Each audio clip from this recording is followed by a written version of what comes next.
അപ്പോൾ ഇന്നൊരു what itinerary video ആണ്. പനിയുള്ള ദിവസത്തെ ഒരു വാട്ട് ഐറ്റിനുണ്ട്. എൻ്റെ സൗണ്ട് കേട്ടാൽ തന്നെ അറിയാം, ഭയങ്കര അടഞ്ഞിരിക്കുകയാണ്. അപ്പോൾ രാവിലെ തന്നെ ഈ ലഡ്ഡു കഴിച്ചിട്ടാണ് തുടങ്ങാണ്ട്. കൂടുതലും തണുപ്പ് കാലത്ത് ഞാനിങ്ങനെ ലഡ്ഡു കഴിക്കാറുണ്ട്. ഇത് ഞാൻ തന്നെ ഉണ്ടാക്കിയതാണ്. എല്ലാ ഡ്രൈ ഫ്രൂട്ട്സും സീഡ്സൊക്കെ റോസ്റ്റ് ചെയ്തിട്ട് പൊടിച്ചത് ഇങ്ങനെ ലഡ്ഡു ആക്കി വയ്ക്കുക. അപ്പോൾ രാവിലെ ഓരോന്ന് കഴിക്കാൻ കുറച്ച് ഈസി ആവും.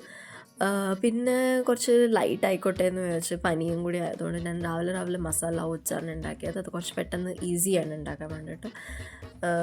പിന്നെ ഹോൾ ഡേ ഞാൻ കുറച്ച് ചൂടുവെള്ളം കുടിക്കുന്നുണ്ടായിരുന്നു. എനിക്ക് തൊണ്ടയ്ക്ക് നല്ല വേദന ഉള്ളതുകൊണ്ട്. പിന്നെ അത് കൂടാനായിട്ട് ഞാൻ മെഡിസിൻസ് കഴിച്ചു. ഫുഡ് കഴിക്കുന്നതിനേക്കാൾ കൂടുതൽ എനിക്ക് തോന്നുന്നു ഞാൻ മെഡിസിൻസ് ആണ് കഴിച്ചത്. പിന്നെ നമുക്ക് പനി വരുമ്പോൾ നമ്മൾ ഒറ്റയ്ക്കാകുമ്പോൾ അത് കുറച്ച് ബുദ്ധിമുട്ടുള്ള കാര്യമാണ്. കാരണം ഫുഡ് ഉണ്ടാക്കാനുള്ളൊരു ത്രാണി എന്തായാലും ഉണ്ടാവില്ല. പക്ഷെ ഫുഡ് ഉണ്ടാക്കിയേ പറ്റൂ, കാരണം മരുന്ന് കുടിക്കണം.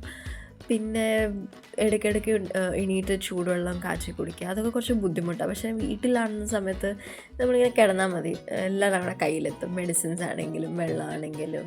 ഈ ഒരു സമയത്താണ് തോന്നുന്നത് ഏറ്റവും കൂടുതൽ ബാച്ചിലേഴ്സൊക്കെ അവരുടെ വീട് മിസ് ചെയ്യണത്. കാരണം പനി വന്നു കഴിഞ്ഞാൽ ബുദ്ധിമുട്ടാണ്, സത്യം പറഞ്ഞാൽ ഭയങ്കര ബുദ്ധിമുട്ടാണ്.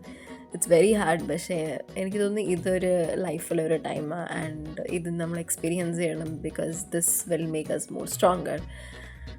പിന്നെ ഞാൻ ഉച്ചയ്ക്ക് കഴിച്ചത് ദാൽ കിച്ചടിയാണ്.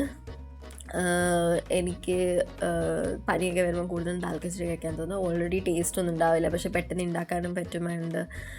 കഴിച്ച് കഴിഞ്ഞാൽ അത്ര ബുദ്ധിമുട്ടുണ്ടാവുകയില്ല, അങ്ങനത്തെ സാധനം. അതുകൊണ്ട് ഞാൻ ദാൽ കിച്ചടിയാണ് കഴിച്ചത്. രാത്രിയും ഞാൻ ദാൽ കിച്ചടി തന്നെ കഴിച്ചത്.